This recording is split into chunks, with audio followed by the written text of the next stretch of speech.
সাল হচ্ছে 2007। জায়গাটা হচ্ছে, শহরটা হচ্ছে গ্রিসের এথেন্স। আর গল্পটা হচ্ছে একটা ফোন কল। তো গ্রিসে এথেন্সে গিয়ে তো আমি অভিভূত। এথেন্স মানে সেই প্রাচীন নগরী, সভ্যতার মানে গ্রিক সভ্যতার সেই এথেন্স। একটা গায়ের শিহরণ হওয়ার মতো ব্যাপার। আমার ছোটবেলায় মানে আমি যখন বিশ্ববিদ্যালয়ের ছাত্র, তখন আমার স্পেশাল পেপারই ছিল হচ্ছে গ্রিক ট্র্যাজেডি। তো আমি ছোটবেলা থেকে গ্রিক নাটক, গ্রিক সাহিত্য এগুলো পড়তে এত ভালো লেগেছে এবং এখনো লাগে বলা যায়।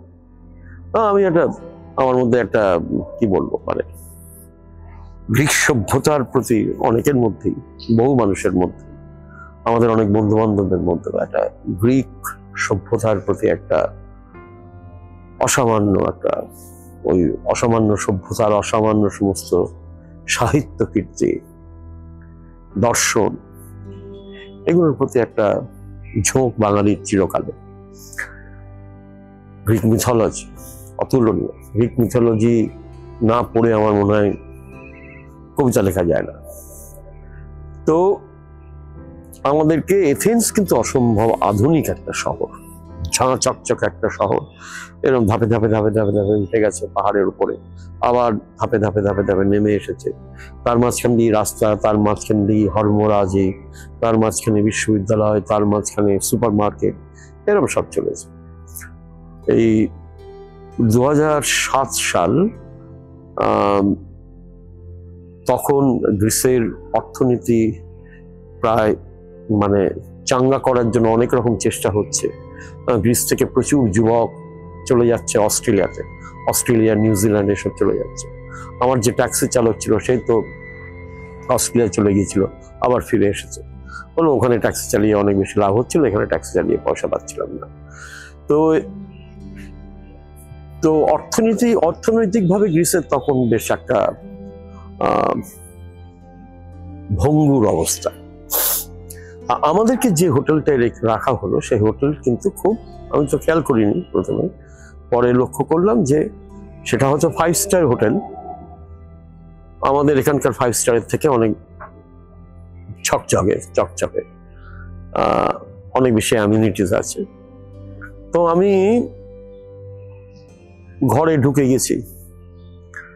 ঘরে গিয়ে খুব সুন্দর স্নান টান করে টোরে ফ্রেশ হয়ে হাতে একটা কফি নিয়ে বসে, তখনও তো মোবাইল আমার কাছে নেই, 2007 সাল, হাতে তখন আমার মোবাইল আসেনি। এইবার ল্যান্ডলাইন, হোটেলের ল্যান্ডলাইন থেকে আমি বাড়িতে ফোন করলাম। বাড়িতে রোডোর সঙ্গে কথা বললাম, ছেলের সঙ্গে কথা বললাম, মল্লিকার সঙ্গে কথা বললাম। এরকম কথা খুব স্বাভাবিকভাবে কথা বললাম। কথা বলতে কতক্ষণ, হয়তো মিনিট 7-8 হবে কথা বলেছি দুজনের সঙ্গে। তারপরে কথা বলে বেরিয়ে গিয়েছি। তারপরে একটু বিশ্ববিদ্যালয়ে সেদিনকে কবিতা পড়া ছিল, সেসব পড়ে টড়ে ফিরে এসেছি। হোটেলে যখন ফিরে এসেছি তখন হোটেলের থেকে রিসেপশন থেকে আমাকে একটা বিল দেওয়া হলো, এবং সে বিলটাই দেখলাম যে আমি একটা ইন্ডিয়াতে, কলকাতাতে ফোন কল করেছি, তার জন্য ওরা চার্জ করেছে $475। $475 মানে তখন ডলার একটু মানে টাকায় কম ছিল, কিন্তু এখনকার হিসেবে হচ্ছে প্রায়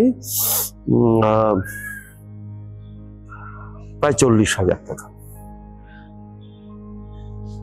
তো 40 না হলেও একটু কম, হয়তো 35,000 টাকা। তো সেই বিল আমাকে দিয়ে বলছে তোমাকে এটা পেমেন্ট করতে হবে এখনই। আমার কাছে তো $475 নেই, আমি কি করে দেব? তো যারা নিয়ে গেছেন তাদেরকেও আমি বলতে পারছি না, তাদেরকে আমি ফোন করে বলতে পারছি না।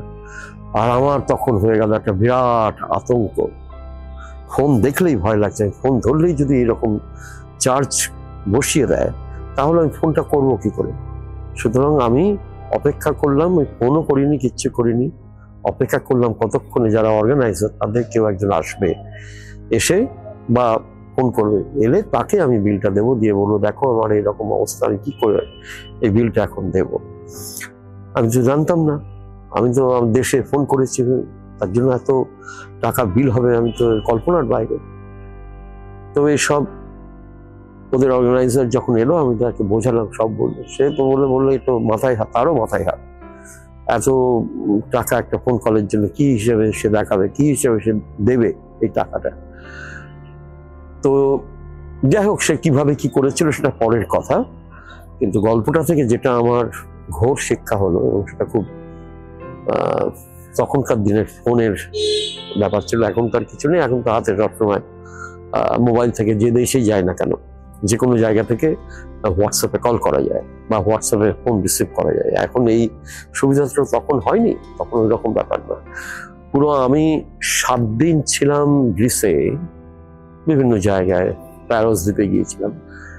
তো যেখানে যেখানে আমাকে ওরা নিয়ে গেছে, আমি কোথাও একটা ফোন কলও কাউকে করিনি, লোকাল কোনো ফোনও করিনি। আমার মধ্যে এমন একটা আতঙ্ক জন্মালো, আমার মনে হলো ফোনটা ধরলেই যদি কথা বলি তাহলে আমাকে 35,000 টাকা ফাইন দিতে হবে বা দিতে হবে।